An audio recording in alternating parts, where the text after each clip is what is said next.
And welcome back to Top Bins with Twins, everybody. This is Luke here. I'm sitting right next to Paul, and we are going to be talking to you all about a roundup of the last game week in FPL. We're also going to go into kind of talking about players that we're looking at the target and really kind of just do a quick pulse check on how FPL has been going for us lately and what we see coming up in the near future. With that setting the table, how are you doing today, Paul? I'm doing well. Doing well. I think I sense the winds of change coming, and things are about to start getting a lot better for my FPL team. Hopefully, Oh, we'll see. oh, I thought you were saying that I'm on the rise. That's Well, what that's what I Luke did heard. make up some ground this week on my rather excessive lead that I've had for all the season. We well, yeah, there's the way you're talking is very controversial, Paul. And this has been a very heavy intrigue and week full of controversy as well. Because and we'll just get right to it. You know, Where are you going with this? there's a Are you still massive talking about elephant in the FPL? room. We are talking about FPL. There was a leak that Erling Haaland was not starting. And this leak dropped 11 minutes on the dot before the FPL deadline kicked in. 5:49 a.m. Eastern time. There you go. Extrapolate that for British Standard Time for whoever you want to. But the thing about this is it really puts some people in a position to benefit from the game week when others did not have a chance to take advantage of a leak, right? Especially when you look at this, when you have 11 minutes, let's say you're in a spin class, there's no shot you can do that. But also, the more realistic thing here is that a lot of people who play this game are scattered around the entire world. And there are certain areas that benefit from this. If you're awake, you have you have a chance to react to it. If you're not awake, there's nothing you can really do. Fortunately, my dog decided to wake up at whatever time. He got up at like 4:45, and then I just couldn't go back to sleep.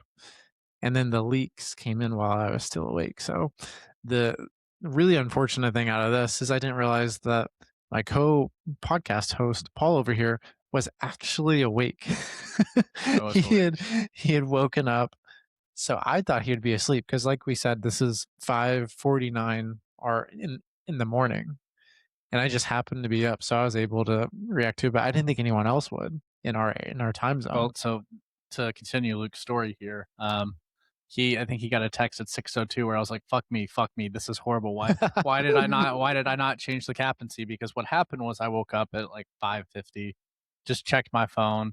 I like miraculously just woke up. Like I just looked at my phone and I saw what time it was. So I was like, I'll Mhm. see if there's any leaks. Doesn't really hurt, you know. And I see this like little known like whatever account tweeting that Holland Foden benched, and I was like, "Ha, fuck them! No way, they're right." And and so I was looking at stuff on my phone, and then at like probably like 5:59, I see some really big accounts tweeting out Holland benched, blah blah blah, XYZ, and I was like, "Oh, this is game time. I gotta get to my Premier League app." And as soon as I got to it, I saw the tweet, "Deadline's closed." From the official Premier League account. Oh no. But Oh if no. you really look at it, to me, it wouldn't have mattered because my vice captain was on Palmer, and I was going to captain him if it wasn't Holland. Yeah, but then you And wouldn't have vice captain Holland, I would imagine, right? possibly, yeah. I mean, I guess the So chain then you could effect. have potentially, had something there, but it is what it is at this It point. is what So it is. no change in that. I just love listening to all the different podcasts and different content out there from FPL managers and FPL content creators to hear everyone's different story on this. Hmm. I love hearing how, it's like, oh, I was driving in the car and I had to make a change, but I was trying to figure out what to do. I think everyone had a moment there. If you were awake and you were making changes to your team based upon those leaks, that was pure instinct and gut decision making. There was no time to really formulate a plan, know exactly what to do, create with alternative plans. You just had to go with whatever first came to mind. That hopefully was a logical decision Yeah. that you're happy with now. And fortunately, I made the right choice. Finally, brought in a good player. Well, I made a good transfer what I was gonna do for this game week, I was going to for game week 23, I was gonna put Voltamade last on my bench because I was just done with him. Been done with him for a little bit, but Rightfully so. it is what it is. So I was just gonna leave him there. The league comes out. The first thing I do is move Holland to my bench. And obviously I'm not captaining him at that point. But then I started looking at my team and I was like, it feels a little thin. Like it felt like something was off. So my next thought is, okay, I'm going to take Voltamade out. So I took Voltamade out and brought in João Pedro, who ended up on a 12 pointer. Um, yeah, 12 pointer from Goal João and assist, Pedro, right? goal, assist, 3 bonus points.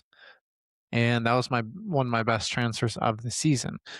What I do have to, rationalize and be okay with now, it's very possible he could be benched in one of the upcoming Premier League fixtures. Chelsea do have an important match away to Napoli tomorrow as of recording this. So they play on Wednesday night.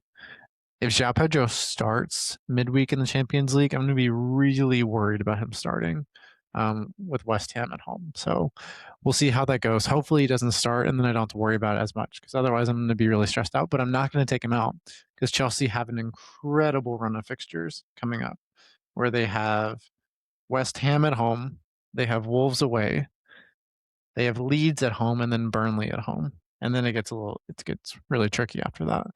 But for those next four fixtures, if I can have him starting and have him playing, I feel really good about my opportunities Well, there. I mean, you would think, Luke, that like with Cole Palmer and whatever the hell his situation is, at this point, I don't care. Get off my team. He's already been transferred out this week, so Yeah, I mean, I did the same thing. you would think that Ja Pedro would at least have he has a higher chance of playing because he could play the 10 role, He he could does. play the Yeah. 9. Hmm. Delap will probably get a red card and get sent off. So maybe Ja Pedro will be as the starting 9 in the next 4 fixtures. Who knows? Delap, the mission. Another red card, my man. Come on, make it happen. I would love to see him play a full season where he's just Hmm. playing 90 minutes every time because he probably will set records for the most yellow cards. Like Potentially so. a proper I wouldn't even say Brexit, but Barclays man, I'd say. He's really kind of a six. you know, he really is. He kind of has that grittiness to him, that always He's ready so to go into a challenge. he's the opposite of Mikel Moreno, where Moreno's more of a 9 and he plays a 6. Yeah, Delap is a 9 that should be a 6. fair. I agree with that. A little late in his career to make the shift, but you know, if we could go back and guide his career here at Top Ends of Twins, we would have him be a six. So Yeah, and then he'd take a volley off his chest from outside the box and finish it and be like, "Why isn't he a 9?" oh well. Like those Americans. You win some, you lose some. So my question to you, Paul, because within all of this, it once again brings up the question: is FPLs and FPL towers, are they structuring the deadlines in the correct way? Should we have deadlines that extend an hour and a half before game week? Do you think it should be teams lock at the first game of that day? Or it could be similar to Champions League as well, where you can rotate your subs in and out once a day is over. So let's say, like hypothetically, the way that works, if you all haven't played the UCL fantasy game, let's say their games on a Tuesday and games on a Wednesday. You have to finalize your full squad before the deadline on Tuesday, but you have your players on Tuesday play, and then you can rotate Wednesday's players in whenever their game starts in the next day, and those games are over for Tuesday. That gives you a little more flexibility, but it also would create it would require FPL managers to have a deeper squad, which I do kind of like, right? And we could intentionally set up our teams that way. Maybe it's something to throw out there, but do you have any thoughts on how they could potentially improve how the deadline's set up? I don't know. I kind of think part of it too is that like as an FPL manager, wherever they set the deadline, if it's what a day before, if it's the first kickoff, that's when everything shuts down where you can rotate stuff.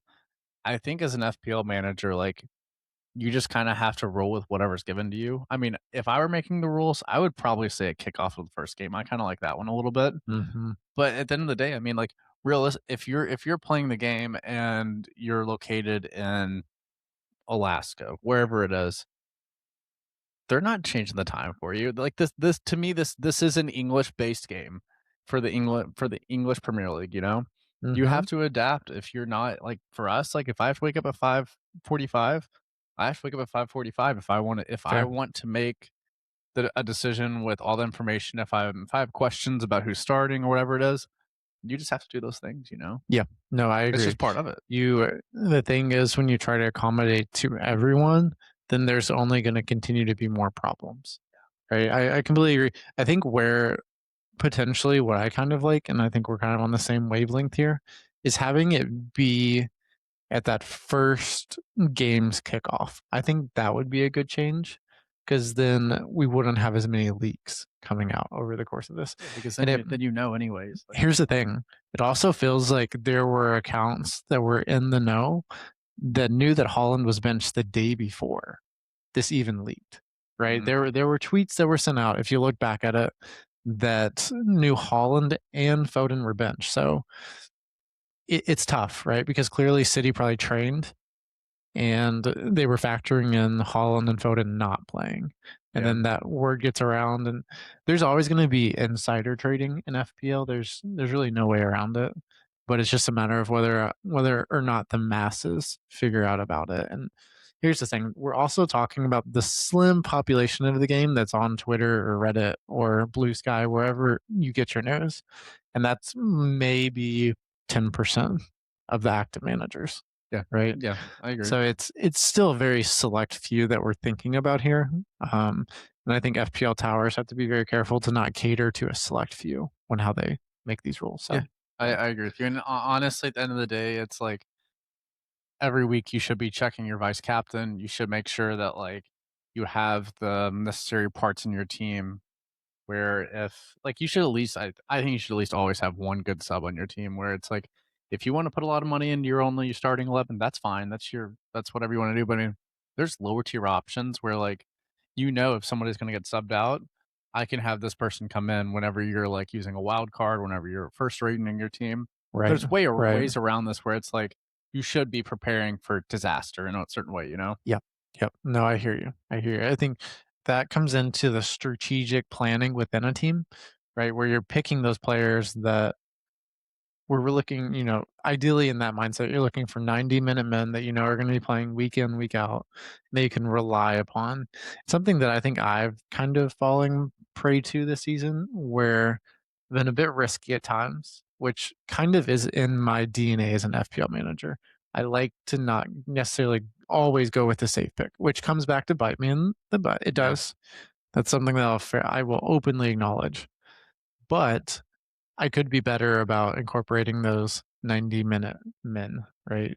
People like Salah of old, where we knew he was going to play the entire match, and jam a 99th minute pin He opportunity. was the bane of our existence last season, wasn't he? Not so much anymore, though. And really, he kind of has been, especially in this last match. Florian Wirtz does not look nearly as good with Salah on the pitch. The gravity of Liverpool's team doesn't work with all these pieces they have. With Salah playing, I just don't think it works. To me, it feels like they're giving Salah the reverence of being Salah, but he's not the same player that he was that made him great. I don't know. I don't know if it's a mental thing or a physical thing. Has he lost a step, or I don't know what the Well, answer is. maybe the thing here, Luke, is that I mean, this is just a really weird year for wingers in the Premier League, right? So I mean, you look Hmm. at Saka having a down year. You look at Chelsea's team; they have a new winger starting every other week, essentially at this point. You have Esteval who's trying to break in. He had a really good game against Palace, but then I mean, there's Salah who's not playing well.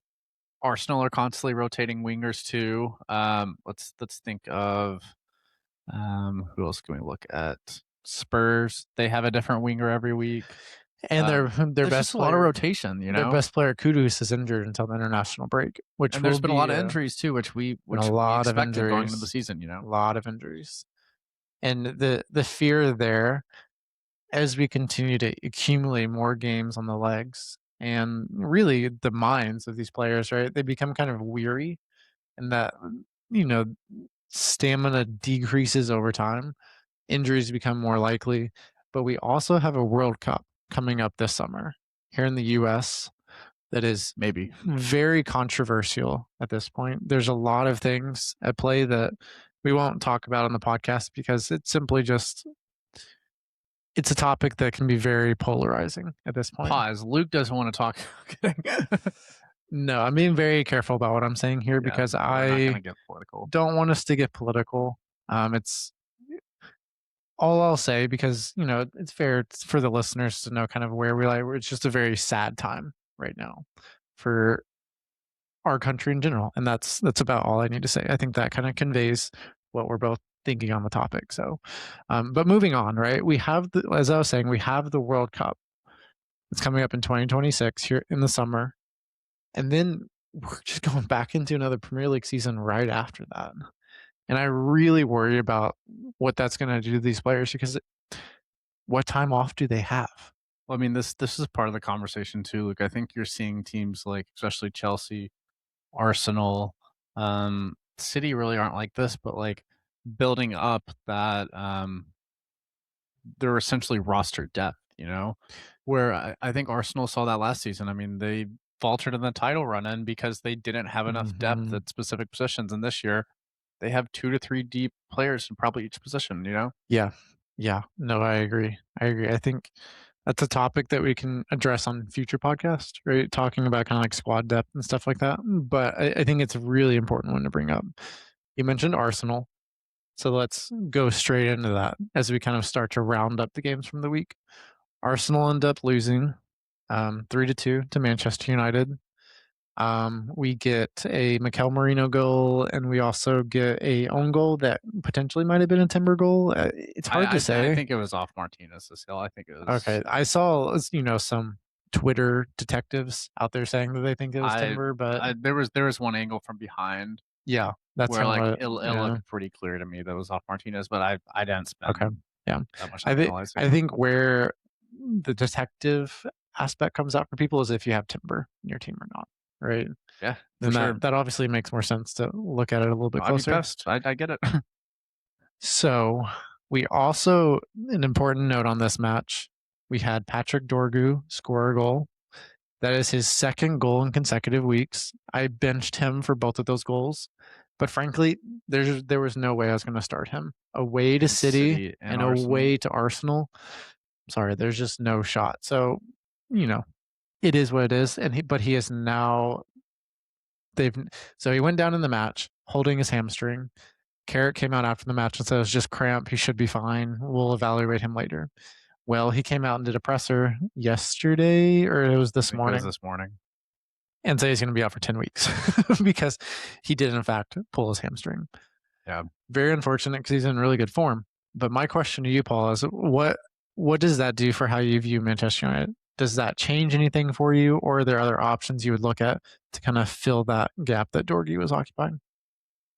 I mean, I can't say that I would really move towards a United defender at this point. Well, he was playing as a winger, Playing as a winger, whatever you want to call it. But I mean, he's technically a defender in a very cheap defender. FPL. No, that's what I'm Yep. saying. Like I think that he was the perfect situation of like if I was going to invest in a United defender, I would want somebody with low price, very high upside, because I know they've been really good under Michael Carrick against City and Arsenal. Hmm. The real question though is what are they going to do when they have to possess the ball for a majority of the match? What are they going to do whenever they have to do all these things? Can they defend in transition? And I still think this United team does have a lot of deficiencies. I mean, they've played very well the last 2 weeks, but I would not trust one of their defenders unless they were ultra attacking. So I mean, you could say Dallo, you could say maybe Luke Shaw if you think he's going to keep playing and like all that. But like, I really, What about Harry Maguire? I mean, He possibly. I'm checking his price right now. He is currently priced at where is he at? 4.3 million. It's bad. pretty cheap, and we It's not know bad. we know he has set piece threat as well. No, he does, and that's why I think you would bring him in, because I don't think you're bringing in a United defender because you think they're locked in to have clean sheets every week in and week out.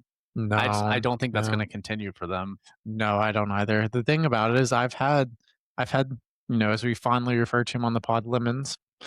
I've had him as my goalkeeper for a little bit now, and I've also had Dorgu as well. And the clean sheets they have kept, I've benched them for those. So what that tells me, and what that should tell everyone else, is that they're very inconsistent in keeping their clean sheets. But we do need to note that Carrick has changed how they're playing.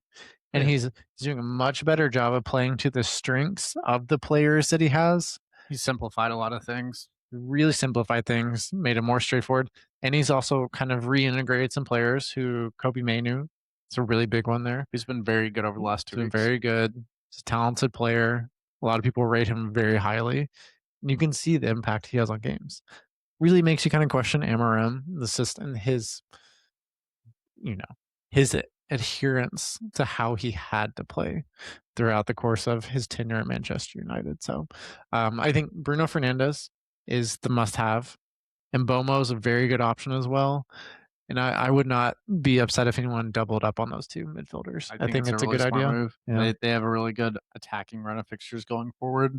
Mhm. And think about it, I mean, what was it, the against United? No, against City, the Bruno to Mbeumo assist to goal. That's gold. We've It talked is. about this from Yep. different perspectives over the Mhm. season, but I mean, you get a Munoz to Mateta assist, Mateta to Munoz, RIP Palace, but um, that kind of stuff. How they've fallen. We just updated our Premier League board back here, and Crystal Palace went from fifth all the way down to 15th from the Yeah, last time we updated. yeah, you hate to see Not it, great. Not great. but let's just. I do think United at this point. Let's see how they do against Fulham this week, Yeah. because Yeah. I think, and this is something that me and Luke have talked about, because was going through it a little bit as an Arsenal fan for the last couple of days, just a little bit, A little bit.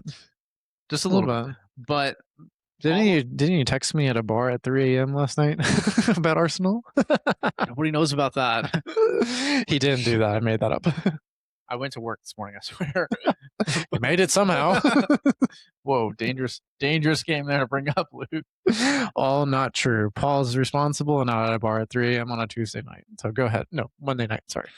But um, the narratives of all of this stuff, week to week, like United could beat City, they could beat Arsenal, both away, great wins, and then they could lose the next three fixtures. It's all so reactionary. It's all Yeah. so narrative driven, Mhm. especially whenever you have United who is successful.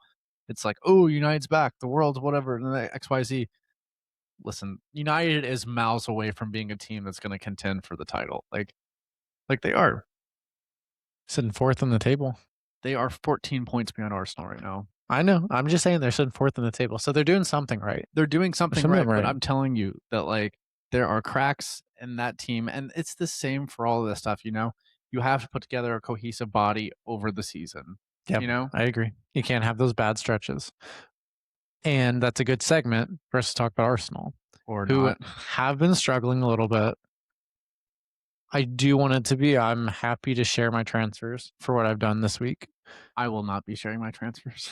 I will. I'm fine with sharing this because I've posted about this on X and on Blue Sky as well. I got rid of Saka this week because he has simply not been good this season. We've talked about it off the pod and I think on the pod as well. He's lost a step, it seems like, or he's maybe a little mentally slow to make decisions. I'm not sure. What are you saying about No, Saka? I'm saying You can't say he's mentally no, slow. no. I think the game's a little fast for him right We now. will fist fight in this podcast. I think the game's fast for him right now. I'm not exactly sure where that's coming from, and I'm not saying that. It just seems like he's a little in the past, especially last season and the season before. It felt like he knew exactly what he was doing and everything was in control. He doesn't feel as in control this season is the impression Well, that I'm getting. do you want what I think about the situation? Very quickly, 30 seconds. I think having Timber at right back, Odegaard being out centrally for a large part of the season, that having those relationships with Ben White and Odegaard were instrumental to what Saka does. Mhm. And you can start to see it whenever Ben White's back, like those overlapping runs he makes. I mean, obviously Timber is probably, I think, the best fullback defensively, and even in other aspects of the game, probably in the Premier League right now. But Ben White just offers something different, and that gives Saka so much more space whenever somebody's overlapping. Odegaard's in the channels, like there's he and you could be right. He may have lost a step at some point this season because some of the injuries he's had. I don't know, but as an Arsenal fan, I want him to come back and be fully healthy and scoring goals and contributing consistently, you know? This is a really interesting question that I haven't seen a lot of people talking about, but I'll have to do this after the pod because I just thought about it. I do wonder how many goals Arsenal have that are a direct result of turning over possession from their opponents in their opponent's final third, right? So Not very pressing high often. up the pitch, they're not getting a lot of chances. And I don't see a lot of pressure. Rice does this sometimes, well, where he'll win a ball played through, but I don't see it happen that often, right? And that was a staple of how Arsenal scored goals in the past. And you just don't see those anymore. I feel like they've replaced that with set piece goals, and that's still subject to a lot of randomness and a lot of chance. Yeah, I agree with you. I mean, there's the simple fact is Arsenal just need to be better. Yep. And you were right. You made the right move, Yes. taking Saka out, way too much budget to have someone on your team that's not performing. So Yep. good move. So what I did, I took out Saka, brought in Bruno Fernandes. That's a major upgrade there, and I think Bruno could potentially be a captaincy pick this week. Really like that as a pick. And then so I also took out Nico O'Reilly. He made way for Jimenez from Bournemouth, who just scored a goal this weekend against Liverpool. He was actually playing as a right winger. Something to keep an eye on there. Spicy. Well, he's playing right wing at times, and I think it could be a really good pick going forward. I love Bournemouth's fixtures coming up. It starts out with the Wolves away this coming game week. So This was peak Tavernier time, yeah, it and then was. he It went really would down. have been. Yeah, It but was peak Tavernier I time. think he'll be back sometime soon. So we'll keep an eye on that to see when he's back. So I took Nico Orelli out, brought in Jimenez. I also took Cherokee out, and for Cherokee, I brought in. Let me just look at my team real quick. So for Cherokee, I brought in Morgan Rogers, who I think has been knocking on the door of a massive return the last couple of game weeks. Who do they play this weekend? Who does Bill play? They play Brentford at home, which is a good fixture. I like that for them. And then I also brought in Harry Wilson as well. Harry Wilson came in for KDH, who just now is fit again, but I don't want 3 Everton assets on my team. So I kept Gardner and then got rid of KDH. So I like it. I like that's those for a moves. -4, but really, really happy with how my team's shaping up. It's a bit unfortunate that the Dorgu is injured, but nothing we can do about that now. So Welcome to my last 2 months. Every time I've yeah, had somebody that's mhm, performed, I've gotten hurt. yeah, So it's it's a just real bummer. gotta roll with it, you know? Yeah, that okay. So that's kind of my overview on the week. From there, I think we should probably talk about. I really think Chelsea's a good team to talk about and their FPL assets. So we had Chelsea playing Crystal Palace, who are really floundering at this point. I forgot They're about this. they're not playing too well. I was not laughing at Palace, by the way. I really appreciate them, as you know, if you listen to the podcast, but, Paul's laughing at Chelsea's clean sheet, I think, because Paul Reece James has owners unite. Reece James. Reece James was subbed out before Chelsea lost their clean sheet this week. Thank you, Chris Richards. In Fly the high, baby eagle. 87th minute, I think, 88th minute. Yeah. This really saved my game week and gave me a green arrow, I think. This is why I kept a green arrow going in the game week. So, but we also had João Pedro gets a goal and assist. We had Esteval with a goal and assist, and then Enzo gets the penalty goal. So we can kind of now confirm that Enzo is the penalty taker when Cole Palmer is not there, right? This definitely locks that down. In the past, earlier in the season, there's a penalty. We felt like João Pedro would take it. Enzo took it, but we still weren't sure. This pretty much locks it in. especially with the new manager too. Yes. Yep. So So Enzo is going to be a very popular pick this game week. How do you feel about Enzo as a pick? He's been playing in the 10 without Palmer. mhm.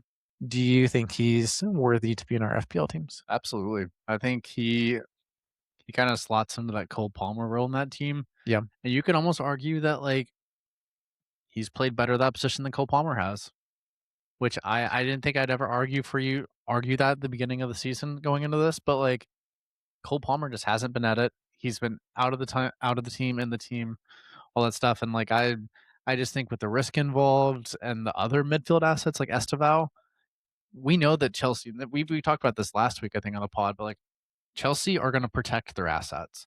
They're going to protect their players. There's not going to be a lot of minutes, and I think they are going about it right with Esteval. He's still very young.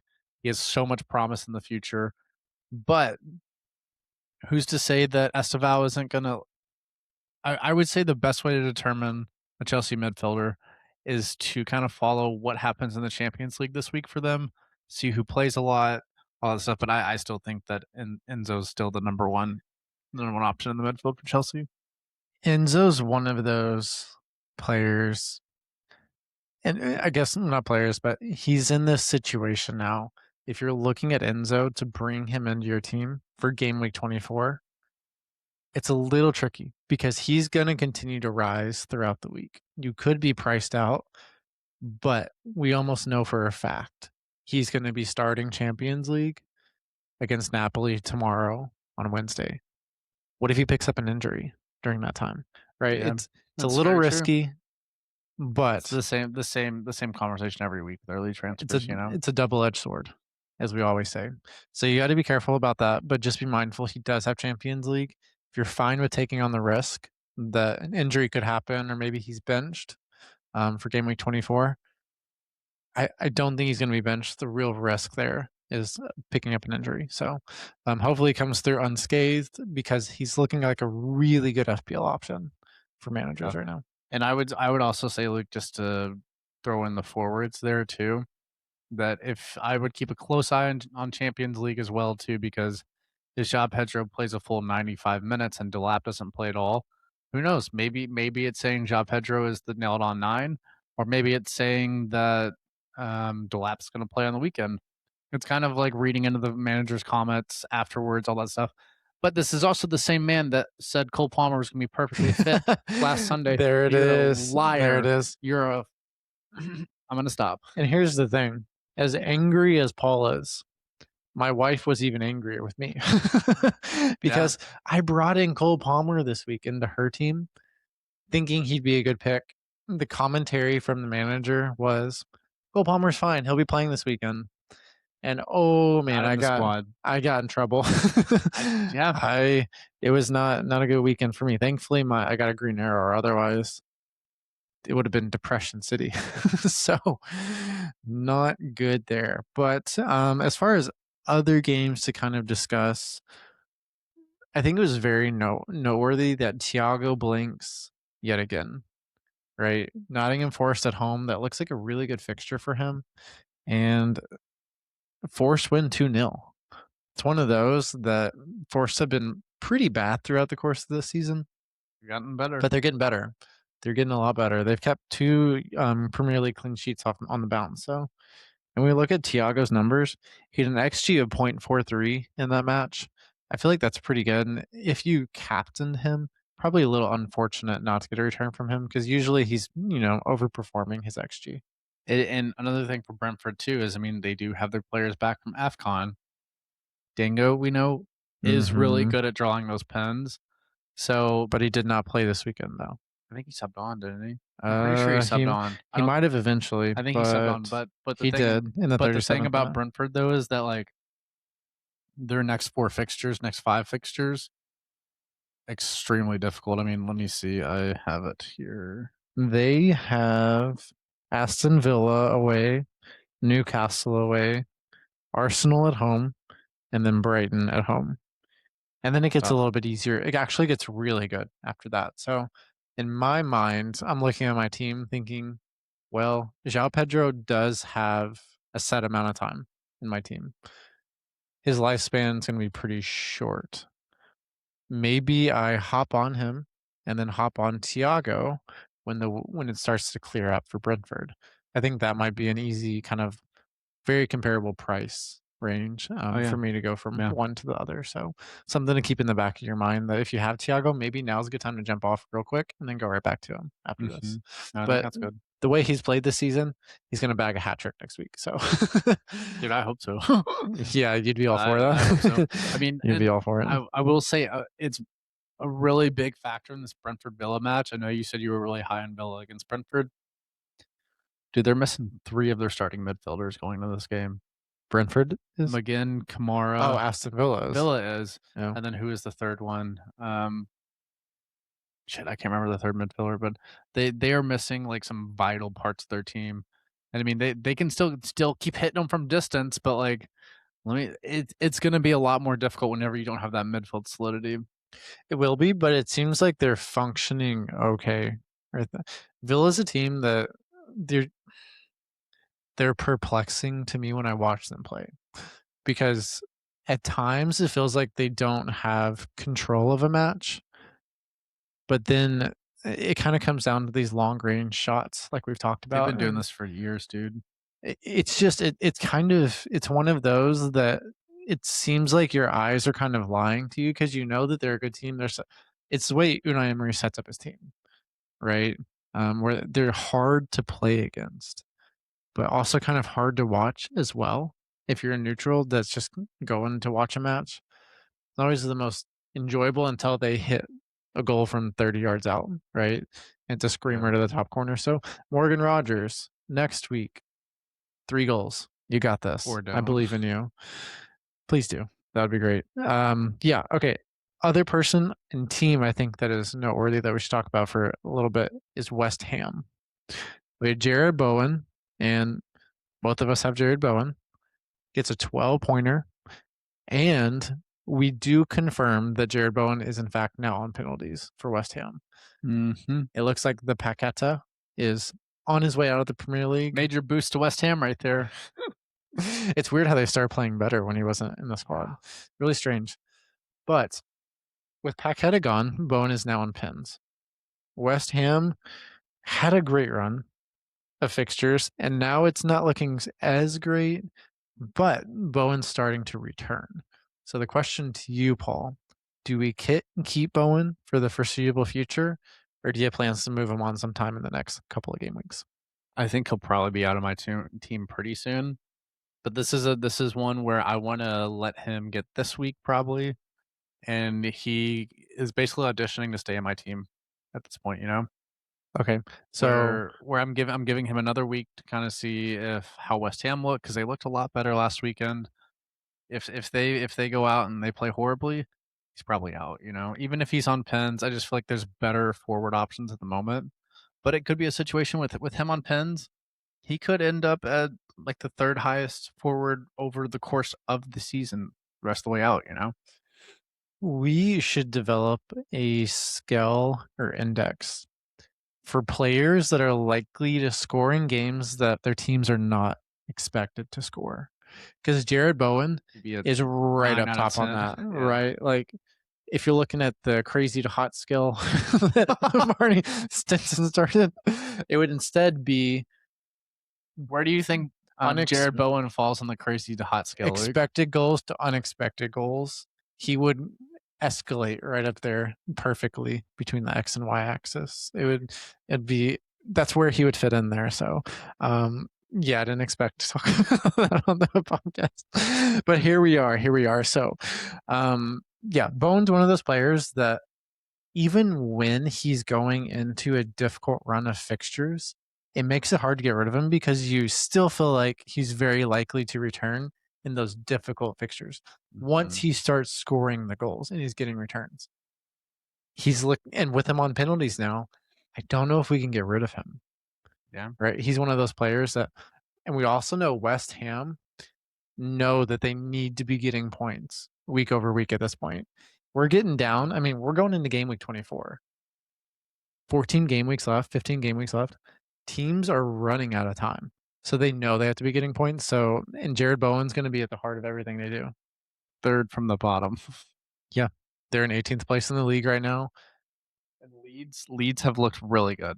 Leeds have looked really good, but we also see Force looking better as well. So Things are I heating up. do expect that, if we look at the table right now, Crystal Palace have got to be getting points because I think Leeds are 2 points behind them at this point. I think Leeds are on Mhm. 26, Crystal Palace are on 28. I mean, not to call anybody out, but Spurs should also watch out I too. knew that was coming. I knew that was coming. 28 points. And Spurs have a difficult run coming up. They have City next. We know they usually perform well against City for whatever reason. They're City's bogey team, but Let's hope so. I don't know. It'll be an interesting relegation race I mean, for certain. so Spurs in February, they play City, United, Newcastle, and Arsenal. Yeah. That's a horrible February. No matter how you sit with it, and Spurs are doing well in Champions League, all that stuff. I mean, if Thomas Frank goes 0-4 in February, he could be fired. If I was Thomas Frank, I would go to the board and say, let me just Do you play. remember No, no, in no. Listen. No. Here's my point. He needs Kudus and Solanke to play together and then completely different side. Think about how many players he's chopped and changed throughout the course of his time with Spurs. If you picked him to be your manager, give him the time. And let's be honest, they're not pushing for a Premier League title. They're not really pushing for a European spot. you thought United were pushing for a title, so maybe they're not that far off United. So No, they're not pushing for a European spot.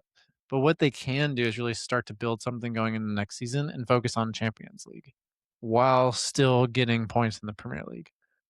There needs to be a conversation there where building a team around Kudus and Solanke, I think, is a really good option if Solanke can stay fit. That's the main problem.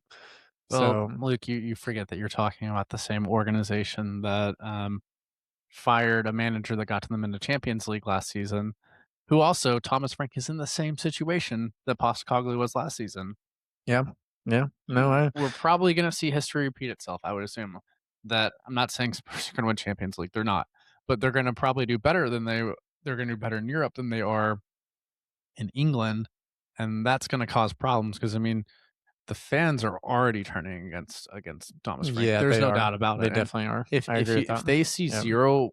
zero points in February in the Premier League, they're at 28. Teams are going to be flying past them.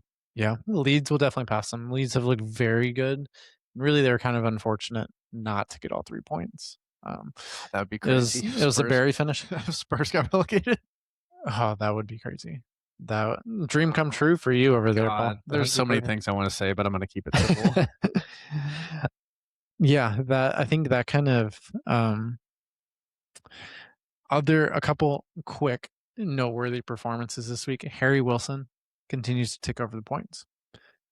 I think Dude, that he's free kick shouldn't have gone in. it shouldn't have gone in, It but it's should. one of It was a those good where free kick, but like that, those are scammed points in my opinion for all Wilson owners. points are points. He is vastly overperforming his XG, but look at the top returners in the game right now.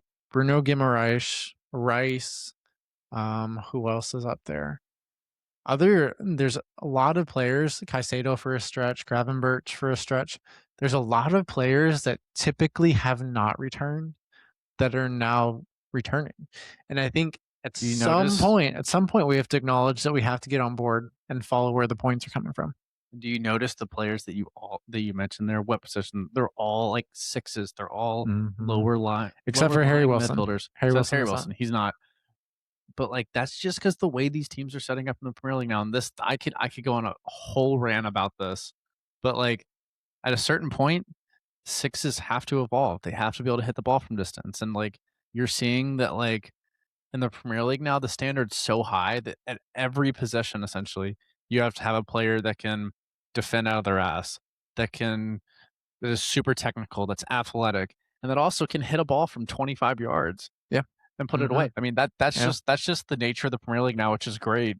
And I think it's great to see like the league evolving, but it does open a lot of doors for us as FPL managers. Conversely, though, I think it shines a light that a lot of the attacking positions have really faltered this season. That's what we If were you saying about wingers if you earlier. look at Rice, Saka's performances have dropped. His returns for FPL have dropped off of a cliff. And then on the Mhm. left side, where Arsenal's not getting any production either. So if you're gonna get points and you're gonna be in the goals, it's got to come from someone. And Rice is kind of stepping up to do that. I do, as we've seen lately, that's kind of dried up a little bit because it's not as sustainable to rely upon those deeper, more defensive minded players. And, Rice is a combination of everything, right? He does everything well. So he can do that, but it's harder for him to sustain that as opposed to someone like Saka when he's Mhm. in good form. So it's really hard to predict. Bruno Guimaraes, one of those as well. His returns are ones that I thought would dry up eventually, but they Dude, they just I keep that coming. that one makes me so sick. I know that there's so many times that, like, we've talked about potential transfers that, like, you thought about making, whatever. Whenever I brought in Anthony Gordon probably, like, 5 or 6 weeks ago, maybe more than that, I didn't have a single hesitation with going Gordon over Bruno Guimaraes. Yeah, If I would have gone Bruno Guimaraes over Gordon, I'd probably be top 10K right now. Like, yeah, my season would mhm. be, like, dramatically different at this point. Yeah, I mean, I think there was a pin in there that Gordon didn't take. Yeah, it definitely would have helped And without I a mean, doubt. that kinda gets to the point of this too, that I mean, sometimes as an FPL manager, the simplest decision you can make is you can go to the FPL app and you can sort by top scorers. Yeah, Like yeah, like, it sometimes is literally that simple because it's like, if you load your team with people that you know are already performing, the odds say that they will keep performing yeah. compared to somebody that isn't performing that will turn the switch, you know? I agree, and that's where my problem is in FPL because I love to pick a player Luke's like, "No, they're right when it 0.001% starts. owned, and they barely played, but they're from the Turkish league, and their mom's a great lady, so we should bring them in." Don't talk about my transfer Jimenez like that. He is 0.1% owned, and he plays Wolves next. So, Who have been better. Bournemouth have actually also been better too, and that I think that'll lead us to the final team that we'll talk about today. Unless you have another one you think we should bring up after this, is Liverpool. Liverpool are one of those teams where when I got the notification that Van Dijk scored a goal, I was absolutely fuming about it because we've both had Van Dijk for long stretches of the season, Mhm. and then he finally gets his goal on a corner that bounces off of his back that he's trying to head with the back of his head. Doesn't Yeah. even he doesn't even direct. Sure, it's a great finish, but he had no fucking clue what he was doing. Well, Right, then the rest of the match, he was twerking, and they gave up how many goals, you know? 3 goals. My question to you here: do you think Liverpool assets are worth keeping, or are they just all together and avoid? Because we had Sabazlai getting the goal and assist. It's a big return for him. His biggest return of this. I think he's tied his highest return of the season. What would you be doing if you had a Liverpool asset? Like Ekatike is very popular right now. Would you be keeping him? I think kind of like with some of the benchings Ekatike's had, he's had some really good moments over the past 2 months where he's had some really, really good performances, and we know, like, we have the eye test, we have the data. Sorry, Luke just drank really hot tea. Oh my god. But you're okay. Um, Ekatike is a really good footballer, and he's only gonna keep getting better in my opinion.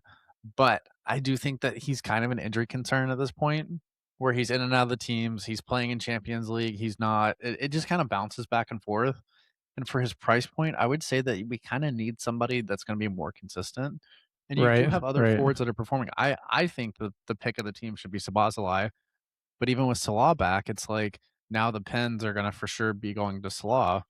So I don't think Liverpool is a team that I could sit here and say you should even have to own one asset.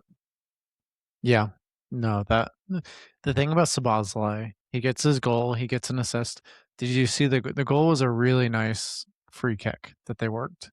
They had the way it was set up, and you all might have seen this, but Salah ran through the free kick, and as he was running over it, tapped it backwards. So Szoboszlai could run onto it around bend it around the wall and he Mhm. just bent it around the wall. Yeah. It was a really nice free kick. But when you look at his underlying numbers, I do get a little concerned about people rushing there because he's an XG of 0.05 and then an XA of 0.26. So barely crosses an XGI of zero point 0.3. A little lucky to get 2 returns there, but it happens, or it's one of those. But I just don't know if the returns will continue to come. And Liverpool do have some pretty difficult fixtures coming up. They have Newcastle at home, and they also have Man City at home too.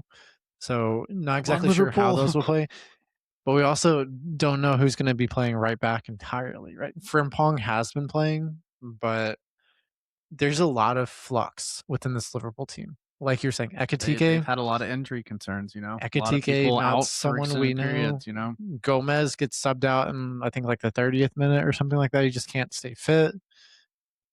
And then you have Verts, who's been returning as of late and is looking really he's looking like the Verts we saw at Leverkusen, which one of the most enjoyable players to play when he's in full flow.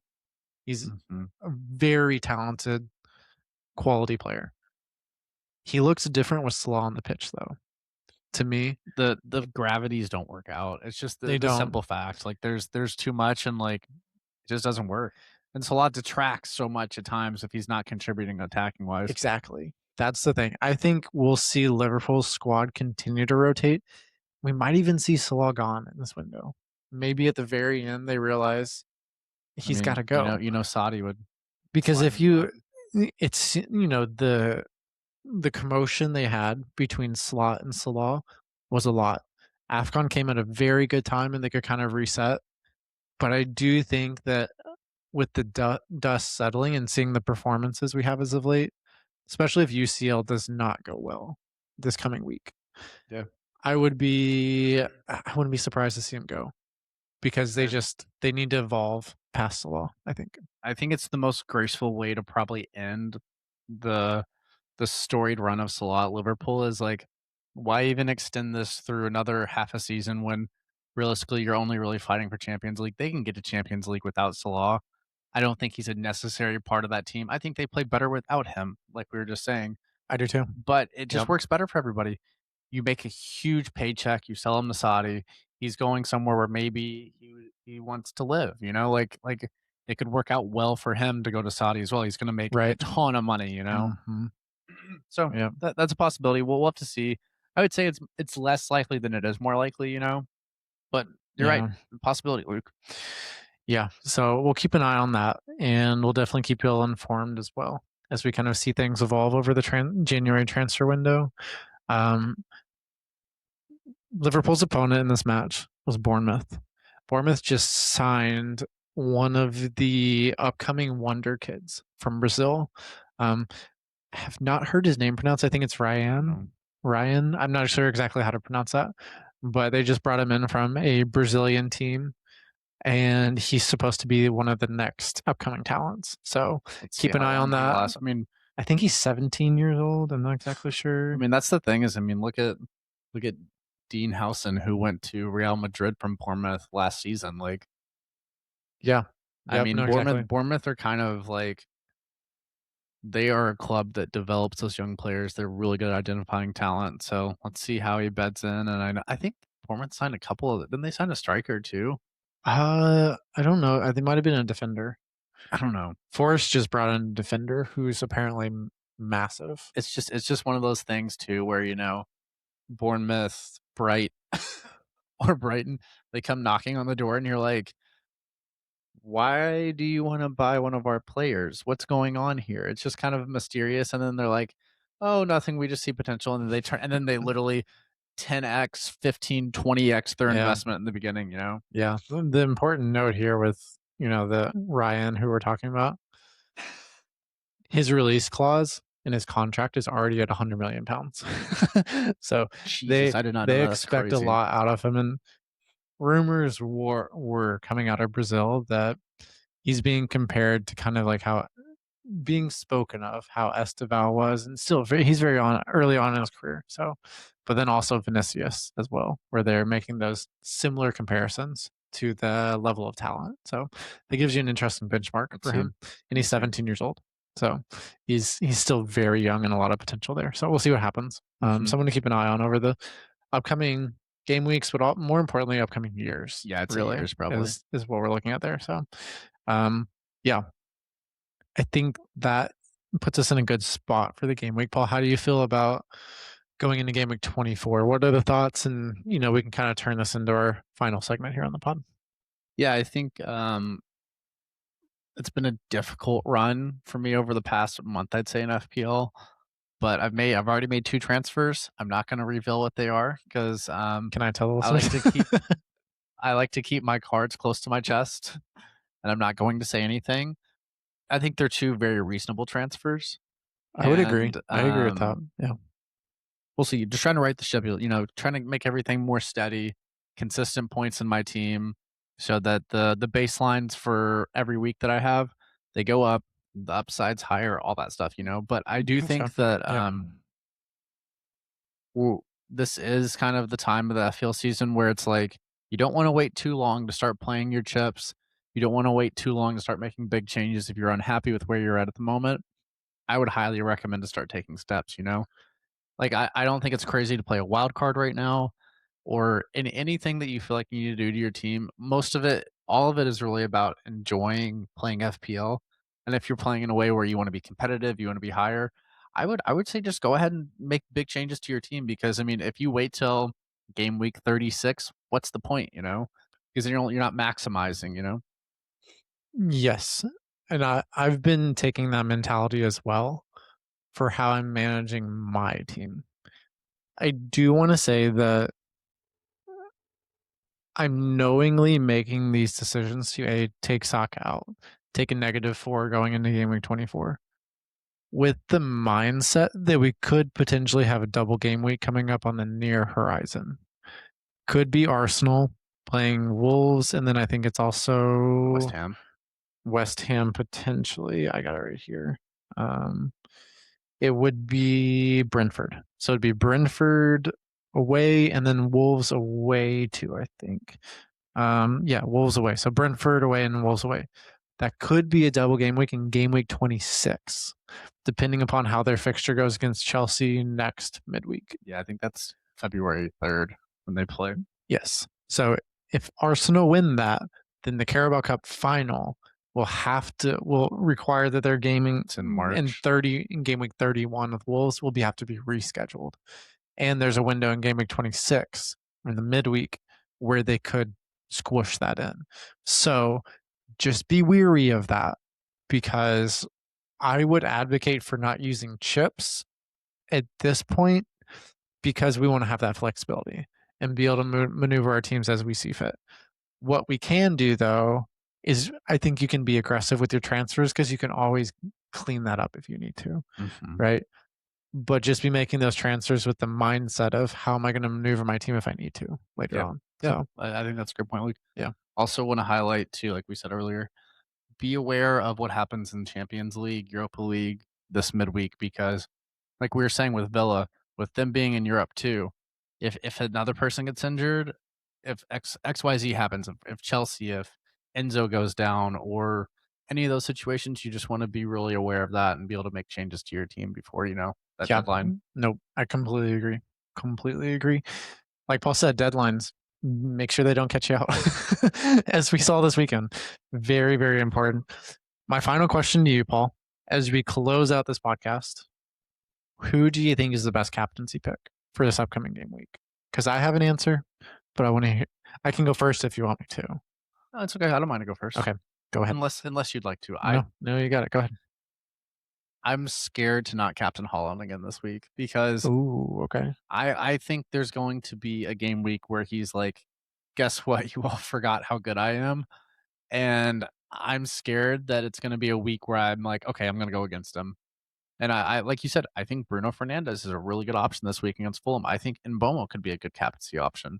I think there's other fixtures. Chelsea's fixture this weekend, you could probably captain almost anybody like João Pedro, Enzo probably would be the two, but there's some different choices this weekend. But the Holland shadow just looms. No, that I think that very much so articulates that in a very strategic way because I will probably be captaining Bruno Fernandes. I feel like he's the best pick. He's been returning and Fulham at home. I like that in a more attacking United side than what we saw with Amorim being in charge. Um, I do have the fear that Haaland could go crazy. I'm really going to be watching the Champions League very closely to see how sharp he looks. If Haaland scores 2 goals, it's like, oh fuck, here we go. Yeah, exactly. Exactly. That's the fear there. So if he, but then it's kind of, well, he's getting the goal drought out of the way, right? Because if he scores a goal early against Spurs, they could just absolutely collapse. And he could have two, three, however many goals. I mean, playing at I kind of think of Spurs stadium name, but playing at Spurs, if City get 2 early goals, that place is going to empty out, and you're going to see the City fans doing their stupid little turnaround dance by the 35th minute. Like you just wait. It's entirely possible. I mean, I do think there's a world where Spurs beat City this weekend. I think that it can go either way. And I know I'm sitting on the Yeah. both sides of the fence talking about like both Mhm. things, but like we'll see. I don't know. I Yeah. don't have a good read for it, if Yeah. I'm being honest. Yeah. I think my gut's telling me Bruno, but we'll see what decision I end up making there. So, with that though, that brings us to the podcast. So, thank you all for joining us for this week's episode of Top Ends of Twins. It was a lot of fun to film it with you, Paul. If you all can, be sure to hit that subscribe button. We need to do that at the Like, beginning of the pod. yeah, we'll clip this and put it at the beginning too. Next week, you just wait. We're gonna We will next we're week. gonna spam Yeah. you with a like, rate, subscribe, all that stuff. Yep. On that note, we'll get out of here. Thank you all for joining us this week, and we'll be back with you next week. Thanks, guys.